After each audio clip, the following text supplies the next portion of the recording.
नमस्कार दोस्तों, आप सभी का स्वागत है एक बहुत ही ज़्यादा डरा देने वाली हॉरर कहानी में। आज की कहानी सचमुच में घटित और रूह को कँपा देने वाली कहानी है। आज जो मैं स्टोरी आप लोग के साथ शेयर करने वाली हूँ, यह भुवनेश्वर की घटित घटना है और यह सुजाता नाम की एक लेडी के साथ घटना घटित है। सुजाता जी ने मुझे बताया कि उनके ऊपर एक बहुत भारी आत्मा आ गई थी, जिससे उनका बच पाना बहुत ज़्यादा मुश्किल था। लेकिन कैसे कैसे बहुत ज़्यादा मुश्किलों का सामना करते हुए वह लेडी बची। तो चलिए बिना देर किए इस कहानी को स्टार्ट करते हैं। कहानी पसंद आएगी तो प्लीज मुझे सब्सक्राइब कीजिएगा। दोस्तों, भुवनेश्वर के एक छोटे से गांव में राधिका नाम की एक लड़की थी, जो कि नेचर वाइज बहुत ही ज़्यादा अच्छी थी, सीधी सादी थी। और उसकी शादी जस्ट बगल वाले गांव में हुई और जो उसके ससुराल वाले थे बहुत ज़्यादा धनी मनी थे, लेकिन नेचर के अच्छे नहीं थे। किसी को पता नहीं होता है कि अरेंज मैरिज में अच्छे निकलेंगे या बुरे निकलेंगे। तो उसके ससुराल वाले ठीक नहीं थे। वहाँ पर राधिका कुछ दिन रही और वो प्रेग्नेंट हो गई। उसका जो प्रेगनेंसी था वो 7वें महीने में था और उसको घर के बहुत सारे काम वगैरह करने पड़ रहे थे। उसको बहुत ज़्यादा प्रॉब्लम हो रही थी। तो उसने अपने मैके खबर भिजवाया कि माँ प्लीज़ मुझे बुला लो, क्योंकि यहाँ पे दिक्कत हो रहा है। मैं तुम्हारे यहाँ आऊँगी तो मेरी डिलीवरी अच्छे से हो जाएगी, प्लस डिलीवरी के बाद थोड़ा सेवा सत्कार होता है, वह अच्छा हो जाएगा, मैं स्वस्थ हो जाऊँगी। देन बच्चा लेके मैं ससुराल लौटूंगी तो मे भी मेरे ससुराल वाले बच्चा देख के थोड़ा तो मेरी इज्जत करें। फिर राधिका की माँ ने राधिका के भाई को भेजा उसके ससुराल की, जाओ बहन को बुलाते आना और बोलना कि मेरी शादी है 3-4 महीने बाद, तो मैं अपनी बहन को ले जा रहा हूँ, 2-4 दिन घर पे रहेगी और शादी वादी देख के आ जाएगी। तो ससुराल वालों ने विदा कर दिया। यहाँ पर राधिका आई, 1 महीना रही और जो उसका 8वां चढ़ा ना प्रेगनेंसी का, तब बेचारी एकदम कूल थी, ज़्यादा उसके बॉडी में मूवमेंट नहीं था। तो डॉक्टर ने बोला कि एक काम करो, तुम खाओ पियो, तुमको बहुत ज़्यादा गैस हो रहा है तो तुम ना थोड़ा सा टहलो, टहलना ज़रूरी होता है ऐसे कंडीशन में, ताकि नॉर्मल डिलीवरी होगी। तो राधिका ने डॉक्टर की बात मानी और उसने बोला कि ठीक है। सुबह शाम खाना खाने के बाद से, मतलब जब भी खाना खाती थी, अपने द्वार पे टहलती थी और उसके द्वार के सामने बहुत लंबे लंबे बम्बू के पेड़ थे, जो गांव में बांस वगैरह बोलते हैं। तो राधिका हमेशा वहीं पे टहलती थी क्योंकि उसको फ्रेश हवा आता था, उसको वह जगह बहुत ही ज़्यादा अच्छा लगता था। वहाँ पर उसने एक झूला लगवा लिया था, होता है ना गांव में टायर से झूला बनाया जाता है, तो वैसा झूला लगवा लिया था। वहीं पे बैठती थी, झूला झूलती थी, मतलब अच्छा महसूस करती थी। एक दिन इवनिंग में राधिका टहलते हुए गिर गई और उसके बाद से वह अचानक से दुनिया छोड़ दी। डॉक्टर आए, देखे, बट किसी को रीजन नहीं पता कि क्यों, क्या हुआ, कैसे गई। यह एकदम अचानक से हुआ।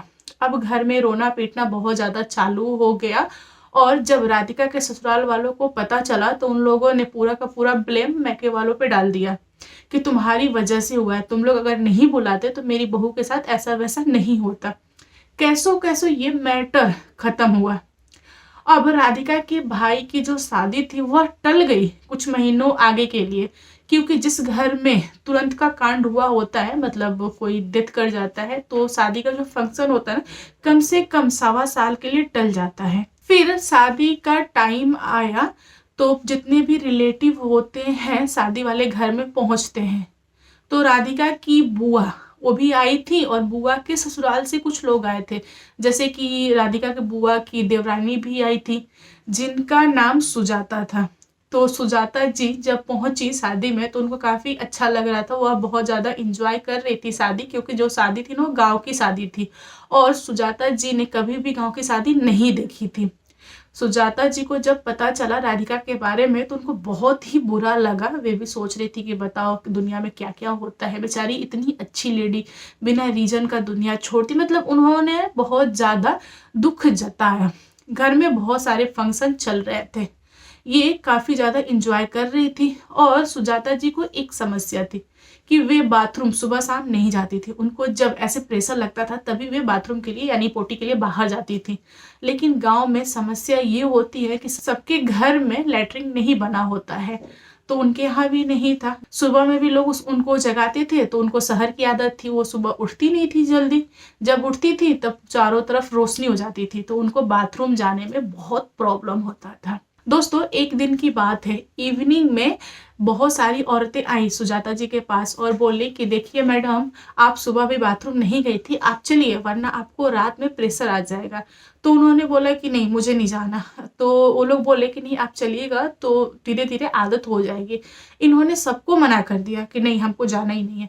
फिर लोगों ने छोड़ दिया, किसी ने दबाव नहीं डाला। रात के करीबन 11 साढ़े 11 हो गए थे। इनको थोड़ा थोड़ा फील हो रहा था कि मेरे को पोटी जाना है, बट ऑप्शन नहीं था क्योंकि गांव में लोग जल्दी सो जाते हैं। ये ज़्यादातर बर्दाश्त की। रात के करीबन 1 डेढ़ बजे इनको बहुत ज़्यादा हो गया। अब इनको लगा कि नहीं अब हमको बाथरूम जाना ही पड़ेगा। तो ये गई अपनी जेठानी को जगाने के लिए। तो जेठानी मस्त सो रही थी, वो ऊँ आ करके सो गई। अब ये किसी और को खास जानती नहीं थी, कैसे किसी को बोल दे। फिर इन्होंने घर के बाहर निकल के चारों तरफ देखा कि कहीं कोई दिख तो नहीं रहा ना। दूर दूर तक कोई भी दिखाई नहीं दे रहा था। तो इन्होंने सोचा कि एक काम करते हैं, थोड़ा सा लोटा में पानी लेते हैं एंड चलते हैं बाहर की तरफ। तो गांव में बहुत सारे घर हैं, अगर मैं इधर उधर हो गई तो मैं अपना घर कैसे ढूंढ के आऊंगी, मैं किससे पूछूंगी, मैं गुम हो जाऊंगी, कहीं मैं दूर निकल गई तो। ये डर भी रही थी। तो इन्होंने सोचा कि सामने जो बांस है ना, जो बम्बू का पेड़ है, मैं वहीं पे चली जाती हूँ, वहीं पे पोटी करके आ जाऊंगी। क्योंकि इतना ज़्यादा घना है कि अगर मैं बीच में चली गई बैठ गई तो किसी को पता भी नहीं चलेगा, कौन देखने जा रहा है, तो मैं कर लेती हूँ। वे गई आराम से और वहाँ पर वे बैठी। और जब वे रिटर्न आ रही थी तो होता है ना कि द्वार तक आ गए, वहां आते आते वह भी बेहोश हो गई और गिर गई जमीन पे। अब सुबह लोग उठे, गांव में लोग सुबह सुबह उठ जाते हैं। तो लोगों ने देखा कि वो गिरी पड़ी हैं। लोगों ने उनको उठाया, फिर डॉक्टर को दिखाया। डॉक्टर के पास कोई भी इलाज नहीं था।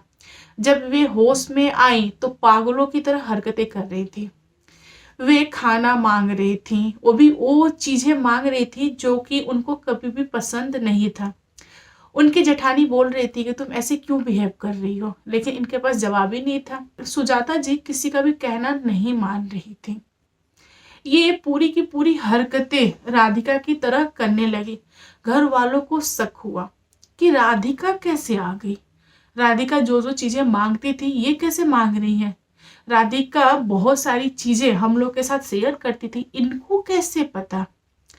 अब प्रॉब्लम ये हो गया था यहाँ पर कि जो सुजाता जी थी, इनकी बॉडी में राधिका की आत्मा आ गई थी और ये घर वालों को पता नहीं था।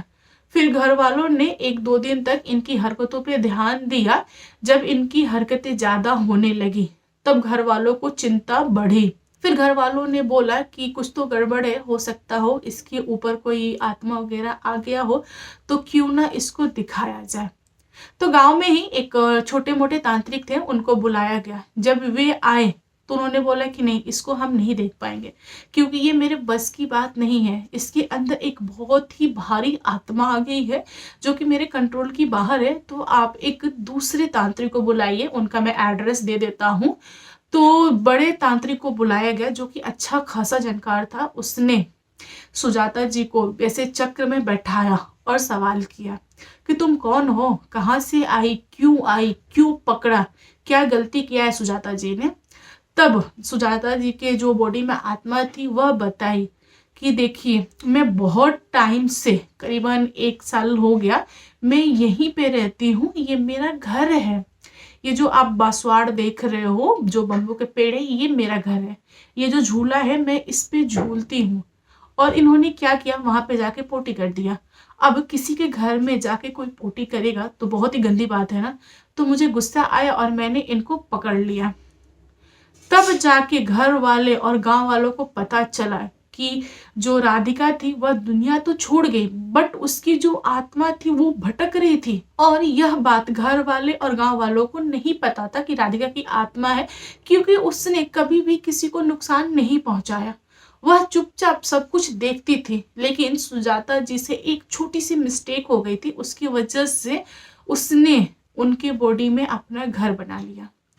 अब दिक्कत ये आ गई थी कि सुजाता जी की आंखें एकदम अंदर चली गई थी, वो यूं हो गई थी क्योंकि राधिका ने पूरा ब्लड वगैरह पी लिया था, उनके अंदर एनर्जी बचा नहीं था, वो 4-5 दिनों से उनके शरीर में थी। जो दूसरा तांत्रिक था वो काफी टाइम बाद आया ना, तो लगभग उनकी मरने वाली हालत हो गई थी। और जितनी भी बातें हो रही थी ना घर वालों में और उस सुजाता जी में, तो सुजाता जी नहीं थी, उनके बॉडी में आत्मा थी। आत्मा घर वालों से बात कर रही थी। तभी तो घर वाले इजिली पकड़ लिए कि राधिका ही है जो ये सब कुछ कर रही है। तो घर वालों ने राधिका को बोला कि बेटा तुम बहुत ही अच्छी थी, तुम क्यों ऐसा कर रही हो, जाने दो, सुजाता जी को माफ कर दो, छोड़ दो। लेकिन यहाँ पर राधिका माफ करने के लिए तैयार नहीं थी, क्योंकि उसको शांति नहीं मिली थी उसकी आत्मा को।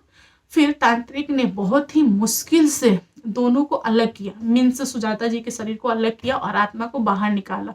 और उसने बोला कि आपकी समस्या क्या है, आप चले जाओ ना, मतलब अब ये दुनिया छोड़ के, इंसानों की दुनिया। तब आत्मा ने बताया कि नहीं, मैं अपना घर नहीं छोड़ सकती और मैं किसी को तंग नहीं करूंगी, मुझे यहीं रहने दो, मैं अकेले नहीं हूँ, मैं अपने बेटे के साथ हूँ। अब लोगों को झटका लगा कि अरे तुम तो गई थी, दुनिया छोड़ी थी, तब तो तुम सिंगल थी, बेटा कहाँ से आ गया।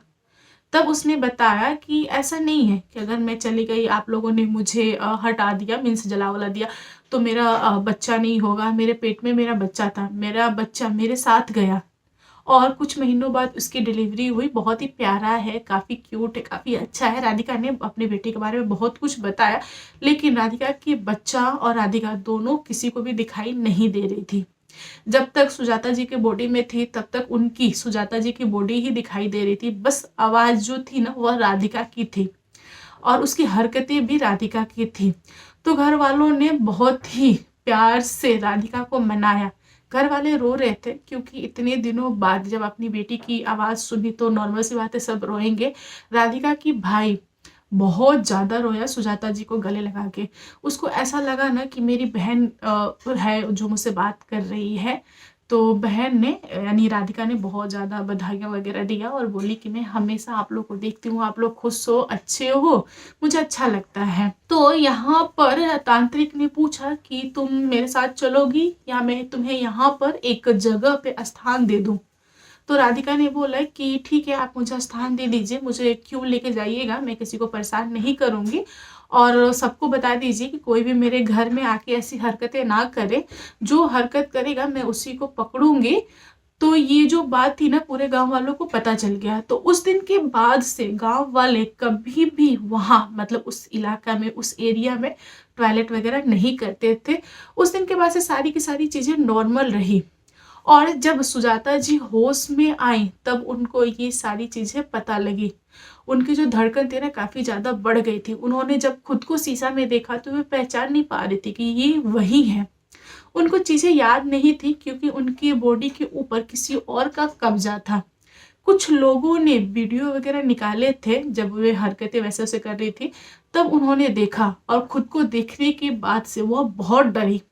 उस दिन के बाद से वह इस बात को कभी भी भूल नहीं पाई और उन्होंने दोबारा उस गांव में कभी भी कदम नहीं रखा। तो दोस्तों आप लोग बताओ कैसी लगी आज की कहानी। कहानी पसंद आए तो प्लीज लाइक कीजिएगा और मेरे चैनल पर न्यू आए हो तो चैनल को सब्सक्राइब करना। Thank you, bye bye.